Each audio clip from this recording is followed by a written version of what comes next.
Halo teman-teman, nama aku Medina Kamila, aku dari KM 4601 dengan NIM 150223278. Kali ini aku bakal mempresentasikan tentang komunikasi massa. Yang pertama di sini ada definisi komunikasi massa ada dua orang, yaitu dari Miner dan Rahmat. Kalau dari Miner, komunikasi massa adalah pesan yang dikomunikasikan melalui media massa pada sejumlah orang besar. Sedangkan dari Rahmat, jenis komunikasi yang ditujukan kepada sejumlah khalayak yang tersebar, heterogen, anonim, melalui media cetak dan atau media elektronik, sehingga pesan yang sama dapat diterima secara serentak dan sesaat. Dapat disimpulkan dari dua definisi ini bahwa komunikasi massa disampaikan kepada banyak orang atau kepada khalayak yang tersebar, heterogen, anonim melalui suatu media dan disampaikan secara bersamaan. Tetapi, dua definisi tadi dapat dikatakan benar jika melalui media mainstream. Apa sih media mainstream? Di sini aku ada 3 contoh media mainstream, ada televisi, radio, dan media cetak. Kalau media cetak sendiri itu kayak koran, majalah, mading juga bisa. Terus di sini ada contoh salah satu komunikasi massa.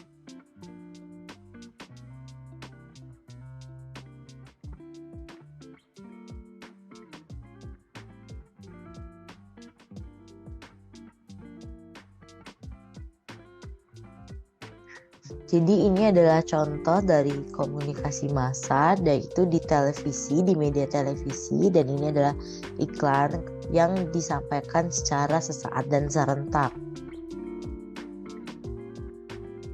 Terus di sini selanjutnya ada karakteristik komunikasi massa. Di sini ada komunikator terlembaga dan terencana, pesan bersifat umum, komunikan yang anonim dan heterogen, pesan serempak, mengutamakan isi ketimbang hubungan, bersifat satu arah, stimulasi indera yang terbatas, dan juga umpan balik yang delay. Itu ada 8. Yang pertama ada komunikator terlembaga dan terencana. Contohnya dari iklan yang tadi sudah dijadikan contoh, itu disiarkan di TV-TV dan dimiliki oleh suatu merek yang merek besar, sehingga menggunakan banyak orang, melibatkan proses yang rumit. Terus selanjutnya di sini ada pesan bersifat umum.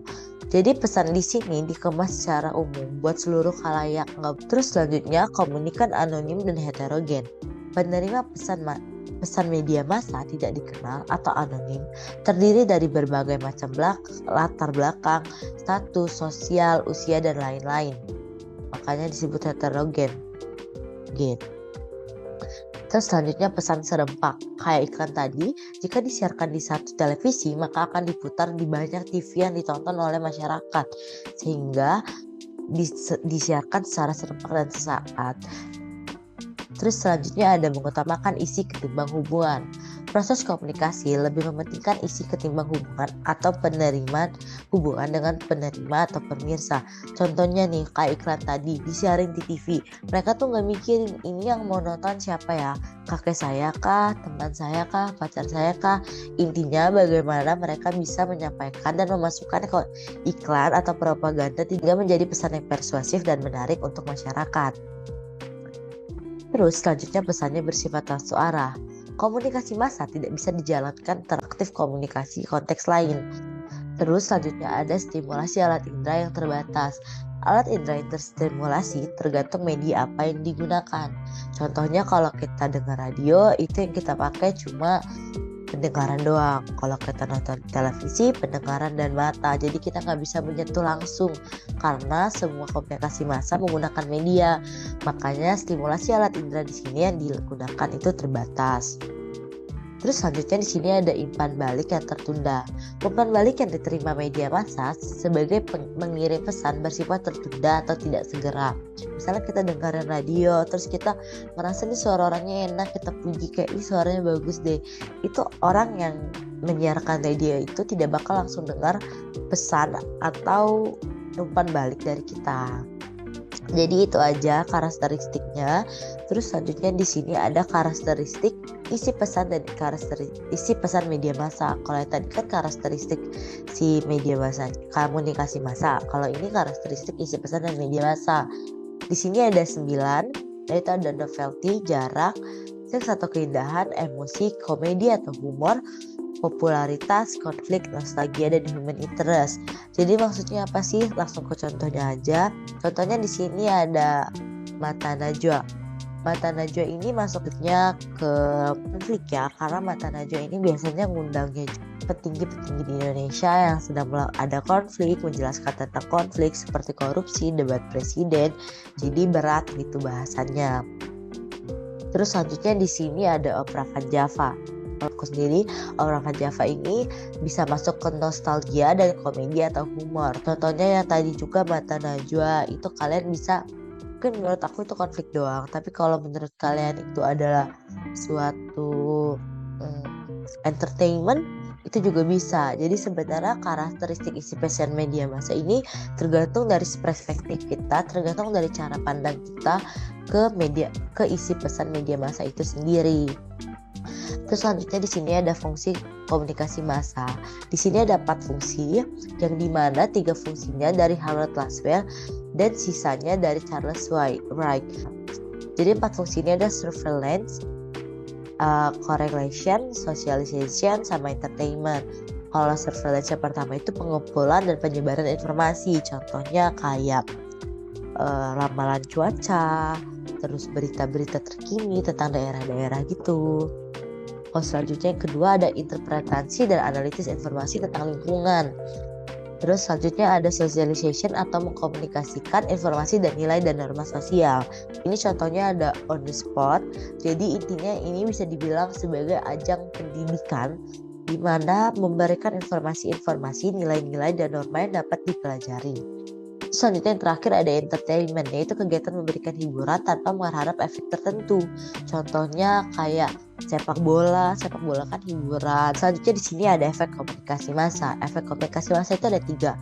Ada efek kuat atau media sangat berpengaruh kuat. Itu ada 2 lagi, dibagi lagi jadi magic bullet dan atau hypodermic needle model. Jadi 2 model di sini adalah model peluru dan model jarum suntik, yang dimana si media ini tuh langsung kena oleh sasarannya. Jadi karena pembawaan media, banyak hoax yang dipercaya itu karena penggunaan medianya. Jadi efeknya sangat kuat gitu, sangat berpengaruh. Misalnya kayak Kompas itu kan salah satu platform media massa yang kita percaya. Kalau Kompas itu nge-share sebuah berita, itu bisa aja kita langsung percaya karena dia sangat kuat gitu. Dia sangat punya dia sangat punya kepercayaan lah gitu. Karena dia kan, kita tahu nih Kompas masa sih hoax, tapi bisa aja Kompas tuh hoax, makanya medianya sangat kuat dan berpengaruh. Jadi Kompas itu termasuk ke media sangat berpengaruh. Terus selanjutnya ada efek moderat, itu media kuat tapi terbatas. Ada 2 teori, yaitu agenda setting dan kultivasi. Kalau agenda setting ini, jadi 2 dari sini tuh sama sebenarnya, sama-sama tentang suatu hal yang disetting. Tapi kalau agenda setting ini, misalnya kita nonton Katakan Putus itu terjadi, ini contohnya kayak insert itu ngeberitain suatu hal secara terus menerus sehingga membuat kita tuh kayak percaya gitu, oh iya ini beneran terjadi.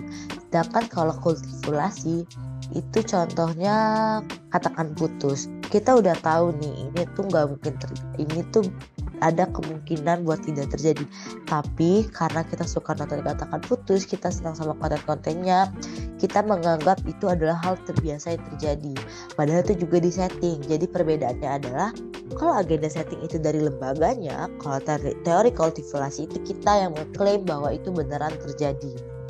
Terus selanjutnya ada efek terbatas atau media tidak berpengaruh kuat dan terbatas, yaitu ada teori uses and gravitification, di mana penggunaan media ini kita yang mengatur. Contohnya kalau sekarang itu kayak kita nonton Netflix, nonton video, nonton YouTube, itu yang kita tonton, kita yang ngatur, kita yang pilih mau nonton yang mana ya, mau ya terima yang mana ya. Makanya itu ada teori uses and gratification.